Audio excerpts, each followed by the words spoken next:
اگر ماضی کے دشمن ایک دوسرے کا ساتھ دے رہے ہیں حکومت گرانے یا حکومت بنانے کے لیے، تو اگر پاکستان پیپل پارٹی کامیاب ہو جاتی ہے تو نون لیگ کو کیا دے گی، اور اگر نون لیگ کامیاب ہو جاتی ہے تو پیپلز پارٹی کو کیا دے گی؟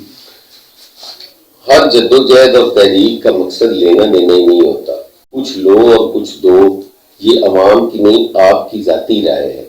عوام کی یہ رائے نہیں ہے۔ سر میں تو آپ کا سپورٹر ہوں۔ نہیں، میرا سپورٹر ہو، میرے آپ بھائی ہو، یہ آپ کی اپنی ہے نا، عوام میں سے تو میں ہوں، آپ تو عوام میں سے نہیں ہوں، عوام کی نمائندگی تو میں کر رہا ہوں،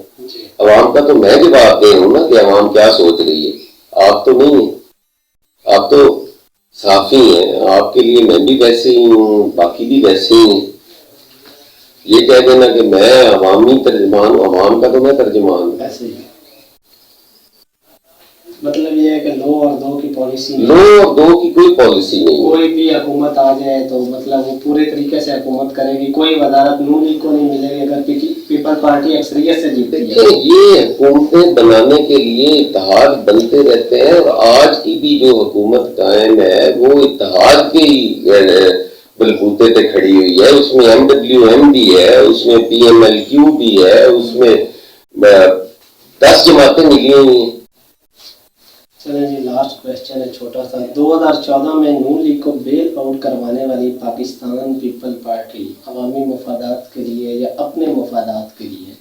نون لیگ کے ساتھ مل گئی ہوئی ہے، مولانا فضل الرحمان کے ساتھ مل گئی ہوئی ہے۔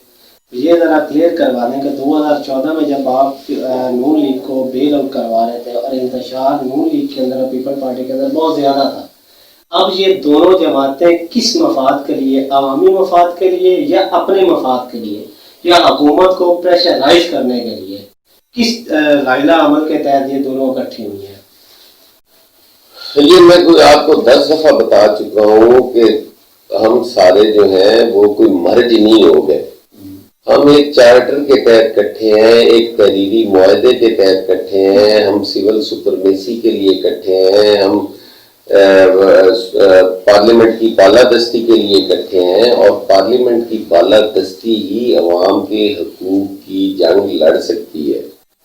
پارلیمنٹ کی بالادستی جب تک تسلیم نہیں کی جائے گی، سول سپرمیسی جب تک نہیں یقینی بنائی جائے گی، اس وقت تک عوامی مسائل ایڈریس نہیں ہو سکتے۔ پیپلز پارٹی 2014 میں بھی پارلیمنٹ کے ساتھ کھڑی تھی،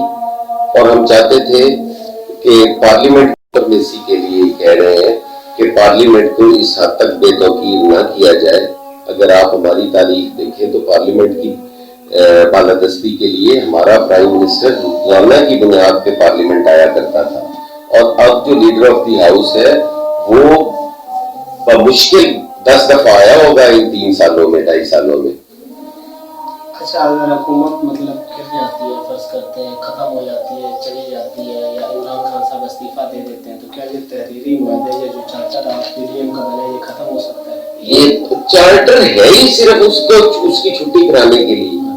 یہ حکومتی مطلب حکومت بھی تو چارٹر اور سارا کچھ ختم۔ یہ حکومتی اتحاد اتنا غیر منطقی ہے، اتنا غیر منطقی ہے کہ یہ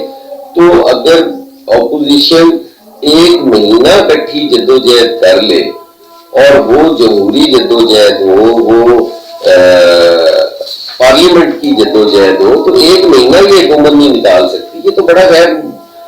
منطقی اس کا جو اتحاد ہے وہ ہے۔ ہماری طرف تو کہا جاتا ہے کہ جی مسلم نون اور پیپلز پارٹی آپس میں 2 روایتی حریف ہیں اور یہ مفادات کی وجہ سے اکٹھے ہو گئے ہیں۔ میں پوچھتا ہوں، جو سپاہی صحابہ اور MWM کٹھی ایک حکومت چلانے میں کردار ادا کر رہی ہے، کیا وہ روایتی حریف نہیں ہے؟ وہ تو مذہبی نظریاتی اختلافات ہونے کے باوجود حکومت کے ساتھ بیٹھے ہوئے ہیں، اور پتہ نہیں کس اشارے پہ بیٹھے ہوئے ہیں۔ آپ اس کو غیر منطقی کہتے ہیں، ان کو منطقی اتحاد کہہ رہے ہیں۔ PDM سر، آپ یہ دیکھیں کہ الحاق میرے خیال سے حکومت آئی تھی تو یہ جماعت جو ہے PDM وجود میں آ گئی تھی، جس میں ساری جماعتیں مرج ہو گئی تھی۔ آپ نے ابھی یہ مرج نہیں ہوئی، مطلب عوامی مفاد کے لیے یہ اکٹھی ہوئی ہیں، عمران خان کو ہٹانے کے لیے، گرانے کے لیے۔ آپ نے یہ کہا کہ اگر یہ 1 مہینہ بھی صحیح طریقے سے اکٹھی ہو جاتی تو اب تک حکومت گر سکتی تھی۔ تو سوال یہ کیا ابھی تک PDM